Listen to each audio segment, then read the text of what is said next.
Hey, this is Big Guy DIY coming to you with vlog 6 of steps.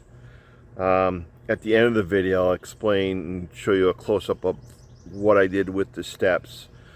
Steps are pretty straightforward. I think the trick is knowing how many steps you're going to use off the deck. And like I said in the end of the video, there is a calculator or formula in regards to figuring out how many steps you're going to have, and that's using the height. The two things that are very important is using the height, which is basically the top of the deck to the ground, and then how large do you want your step to be from one step to the next step, and they call that the rise.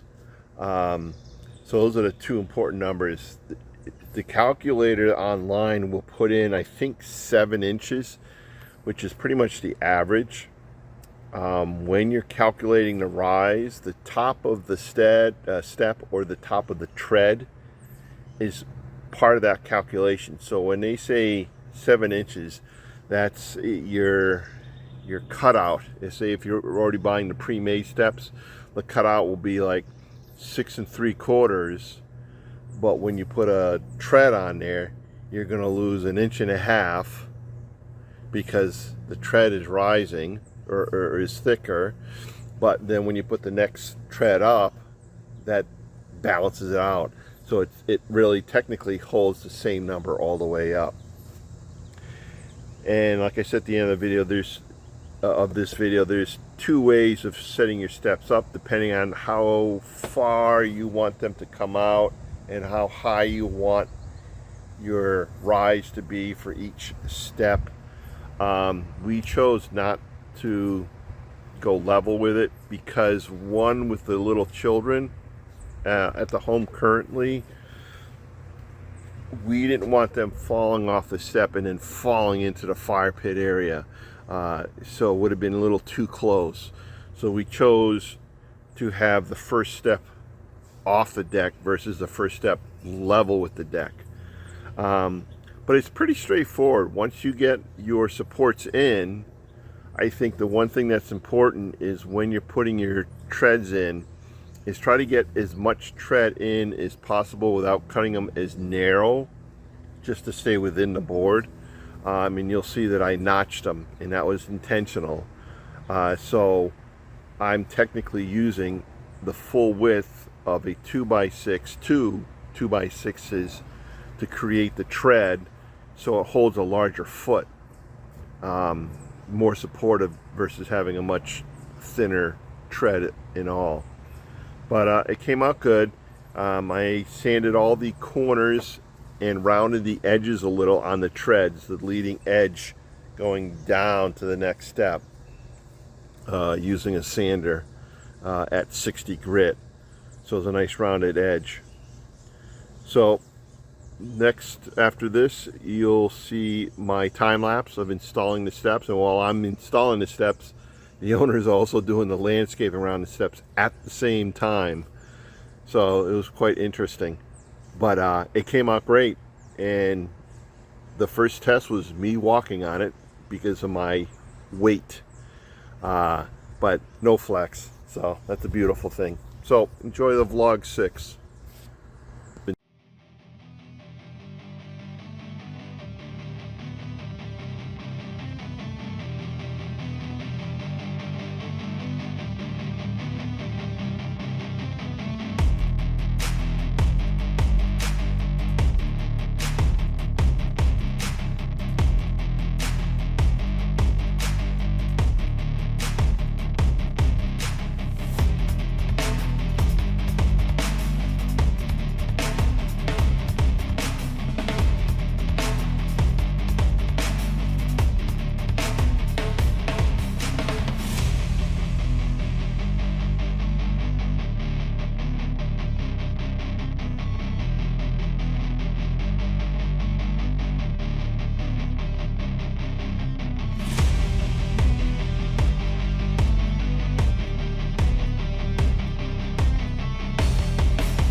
So to end vlog 6, we did 2x6, and then we bought the steps from Lowe's.